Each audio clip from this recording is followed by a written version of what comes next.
शनिदेव। प्रिय दर्शकों, मैं राजेश जोशी आपका ज्योतिष जागृति केवल सत्य कार्यक्रम में स्वागत करता हूं। आज मीन लगन की कुंडली को डिफाइन करते हुए उसके कारक मारक को अच्छी तरह आपको कोशिश करूंगा कि ये फाइनली आप समझ जाएं, ताकि हम उससे आगे अपनी ज्ञान की क्रम को और ज्ञान के एपिसोड श्रृंखला को आगे बढ़ा सकें। बोर्ड पे आइए दर्शकों, यहाँ पहले घर में 12 नंबर लिखा है। इसका मतलब ये हुआ ये लगन कुंडली जो है वो मीन लगन की कुंडली बनी, क्योंकि 12वीं राशि मीन होती है और इसके मालिक बृहस्पति देवता होते हैं। अब तक तो ये आप जान ही गए होंगे। तो बृहस्पति देवता इस कुंडली के चीफ मिनिस्टर हैं। उसने अपने मित्रों को और अपने शत्रुओं को अपने हिसाब से डिपार्टमेंट्स बांट दिए। इस लगन कुंडली के सबसे योग कारक ग्रह बने बृहस्पति देवता, जिनके पास 10वां घर है और लगन है। मतलब 10वें घर के मालिक बृहस्पति देवता बने और लगन के मालिक बृहस्पति देवता बने। तो बृहस्पति देवता के पास कुंडली में 2 डिपार्टमेंट आ गए, सबसे मेजर, जो हर बंदा जिंदगी में सदैव चाहता है। बृहस्पति देवता ने मंगल देव को क्या दिया? भाग्य का डिपार्टमेंट दिया और धन कुटुंब वाणी का डिपार्टमेंट दिया। यहां भी दूसरे घर का लॉर्ड अति योग कारक हो जाता है, क्योंकि वो लग्नेश का अति मित्र है और त्रिकोण का भी स्वामी है। तो मंगल देवता दूसरे और 9वें घर के मालिक बने और इस लगन कुंडली में अति योग कारक बने, जब तक उनकी प्लेसमेंट गड़बड़ नहीं होती। इस बात को दर्शकों मैं बार बार कहता आया हूं, ध्यान दीजिएगा। कुंडली में सदैव योग कारक ग्रह मारक हो जाता है। अगर उसकी प्लेसमेंट गड़बड़ हो जाए तो वहां उसका स्टोन या त्रिशक्ति या त्रिकोण कभी नहीं पहनना। त्रिकोण को मजबूत कभी मत करना, क्योंकि अगर उसका लॉर्ड खड्डे में चला गया, अपनी दशा अंतरदशा में आपकी हालत खराब कर देगा। तो ये गलती मत करना। उसे पाठ पूजन करके प्रसन्न कर लेना, शांत कर लेना, पर त्रिकोण मत पहनना। और अगर वो इल प्लेस्ड हुआ तो वो और ज्यादा प्रॉब्लम बढ़ा देगा, स्टोन पहनने से कम नहीं करेगा। इस बात को ध्यान में रखना आप। बृहस्पति देवता ने शुक्रदेव को क्या दिया? तीसरे घर का मालिक शुक्रदेव बनाया और कुंडली का सबसे वर्स्ट हाउस 8वें घर का मालिक शुक्रदेव को बनाया। तो कुंडली में शुक्र देवता को मारक ग्रह की पदवी प्राप्त है। क्यों? क्योंकि ये देव गुरु की कुंडली है और वो दानव गुरु है। बृहस्पति देव ने बुध देव को क्या दिया? बृहस्पति देव ने बुध देव को 4थे घर का मालिक बनाया और 7वें घर का मालिक बनाया। इस कुंडली में बुध देवता को केंद्राधिपति दोष लग गया। लेकिन इस बात को दर्शकों हमेशा ध्यान रखना, केंद्राधिपति दोष जो होता है वो कुछ पर्टिकुलर प्लेसेस पे लगता है, सब जगह नहीं लगता। लगन में लगेगा केंद्राधिपति दोष। क्यों? क्योंकि वो नीच का हो जाएगा। तीसरे घर में लगेगा, 6, 8 और 12 में लगेगा। बाकी हर जगह बुध यहाँ कुंडली में अच्छा फल ही देगा।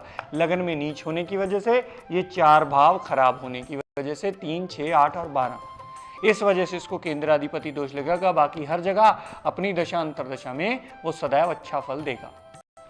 बृहस्पति देव ने चंद्रमा देवता को क्या दिया? चंद्रमा को त्रिकोण में जगह दे दी। अगर आपको याद हो दर्शकों, तो कर्क लगन की जब कुंडली आई थी, कर्क लगन में सुप्रीम पावर चंद्रमा बने थे, तो उसने बृहस्पति देवता को भाग्य दिया था। तो उसी तरह बृहस्पति देवता ने वही चीज रिटर्न करते हुए चंद्रमा देवता को त्रिकोण में जगह दे दी।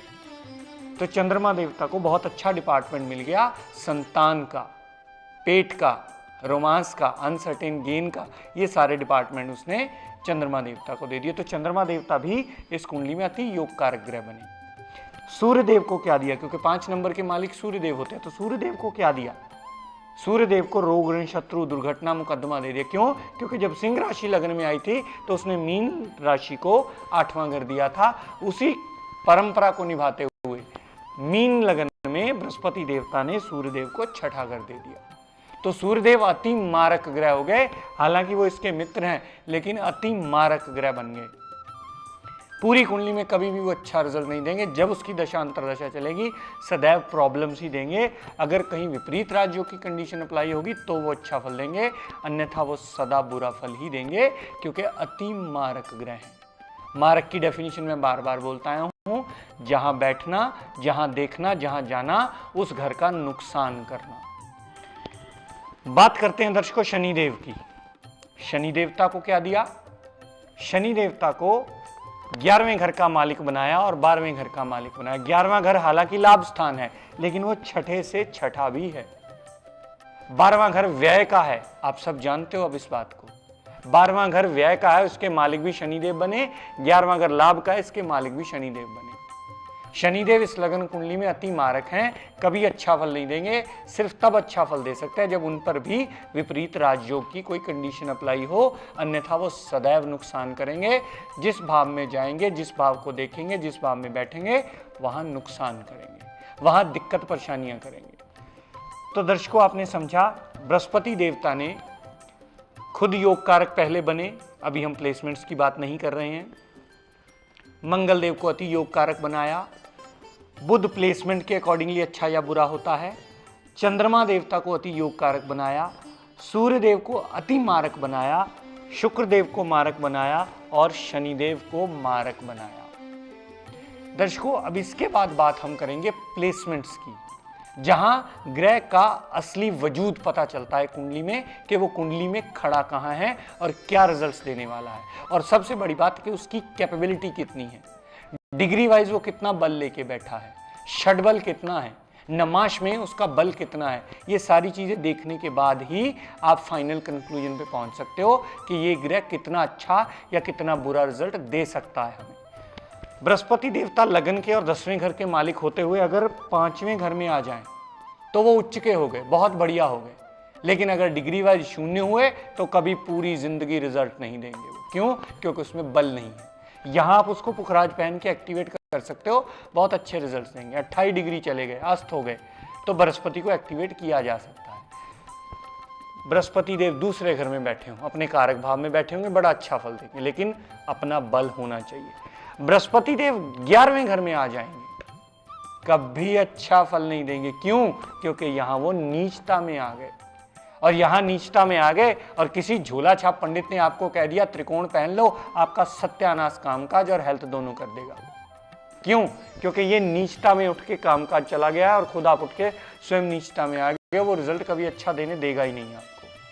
वहां उसको एक्टिवेट नहीं करना है, वहां हाथ जोड़ के प्रणाम करना है, हे बृहस्पति देवता अपनी नीचता मत दिखाओ, हमारे बॉडी पर अपनी नीचता का प्रभाव छोड़ दो, तब वो ये रिजल्ट देने के काबिल अच्छा बनेगा, वरना कभी नहीं बनेगा। यहाँ पुखराज कभी धारण मत कर लेना, वरना नुकसान के अलावा कुछ नहीं मिलने वाला। मंगल देवता कुंडली में जहां जाएंगे वहां अच्छा करेंगे, लेकिन अगर कुंडली में वो यहां बैठे हों 5वें घर में, तो मंगल देवता नीच के हो गए। तो मंगल देवता अच्छे घर के मालिक होते हुए भी त्रिकोण का मालिक त्रिकोण में बैठा हो, तब भी वो नुकसान करेगा, क्योंकि नीचता में वो कभी अच्छा फल देंगे ही नहीं। मंगल देवता उच्च में आ गए तो बहुत बढ़िया रिजल्ट देंगे, अच्छा हो गया, अच्छे घर के मालिक अच्छी जगह प्लेस्ड हो गए, लाभ का स्थान हो गया, वो बहुत बढ़िया रिजल्ट मिल जाएगा। मंगल देवता यहां बैठे हों, दिशा बली हो जाएंगे 10वें घर में और अच्छा रिजल्ट देंगे। अग्निकारक तत्व अग्निकारक राशि में आ गया, भाग्य उठा के अपने कामकाज में रख लिया, कामकाज में सदैव भाग्य उसकी हेल्प करेगा, उसका परिवार भी उस चीज में हेल्प करेगा। यहाँ चौथी दृष्टि के पर्सनैलिटी पे उसके लिए अच्छा, माता के लिए अच्छा, संतान के लिए अच्छा हो गया।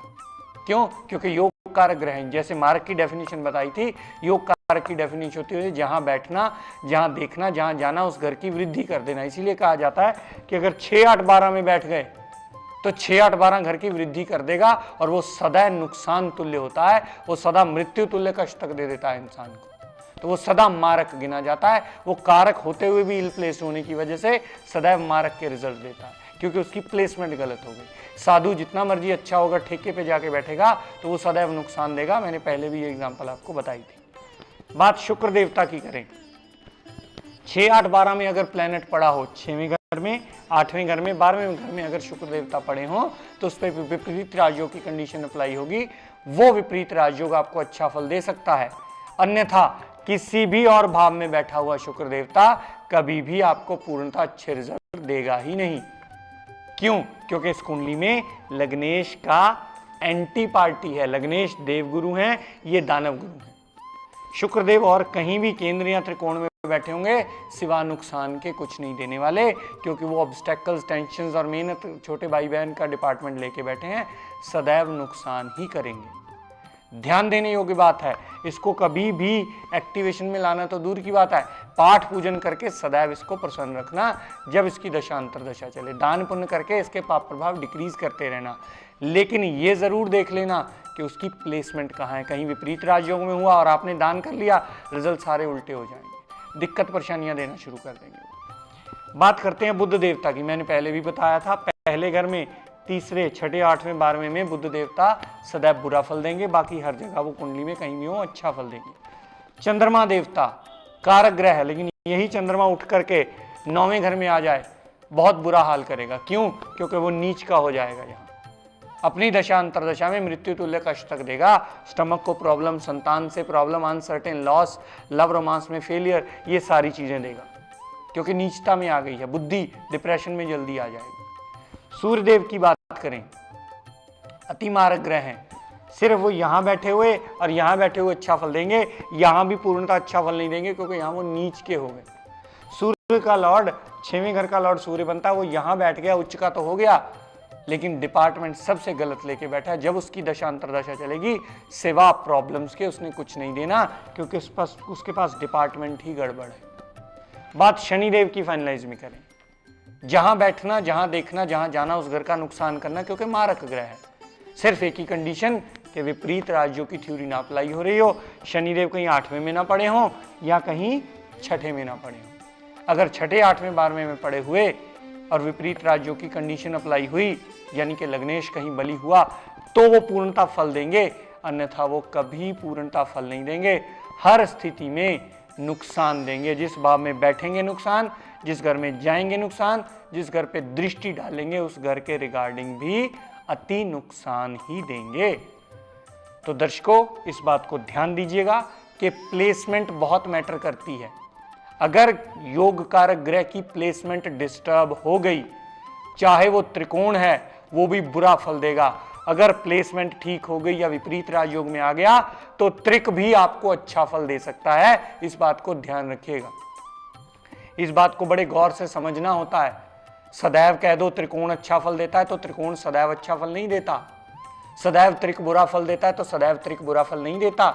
अगर वो विपरीत राजयोग की कंडीशन में आ गया, तो त्रिक भी बहुत अच्छा फल देगा। अगर त्रिकोण बुरी अवस्था में चला गया, तो त्रिकोण भी बंदे की बैंड बजा देगा। हमारे पंजाबी में हम किसी को कुंडली दिखाने आता, भाजी खराब दशा चल रही है, बैंड बजी हुई है, तो आगे से पता वो रो के जवाब देता, भाजी बैंड क्या, ढोलकी छेने मंजीरे सब कुछ बजा हुआ है, आप ठीक करो। कैसे करते हो? मैं भाई मैं नहीं करने वाले तो प्रभु है, रास्ता दिखा देता हूं तेरे को मैं।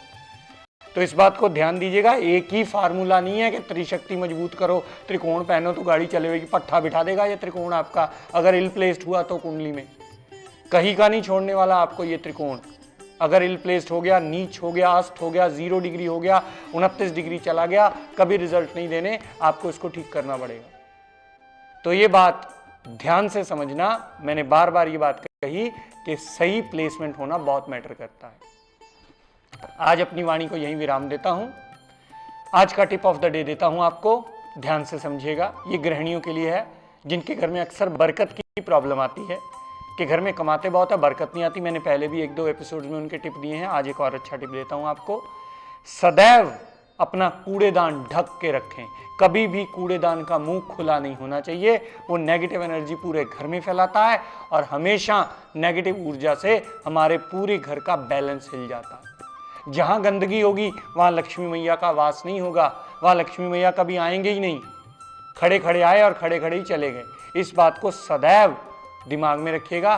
कूड़ेदान वो खरीद के लाइएगा जिसका ढक्कन लगता हो। आपने कूड़ा फेंका, ढक्कन लगा और वो बंद हो गया, ताकि वो नेगेटिव एनर्जी उतनी सी जगह में ही सिमट के रह गई, जिससे आपकी बरकत में बाधा मिलेगी, आपको अच्छा बढ़ावा मिलेगा। आपको वो बढ़ावा आपके पूरे घर के लिए, हेल्थ प्रॉब्लम्स को दूर करने के लिए, सुख समृद्धि के लिए, सब चीजों के लिए अच्छा रिजल्ट देने के काबिल बनाएगा आपको।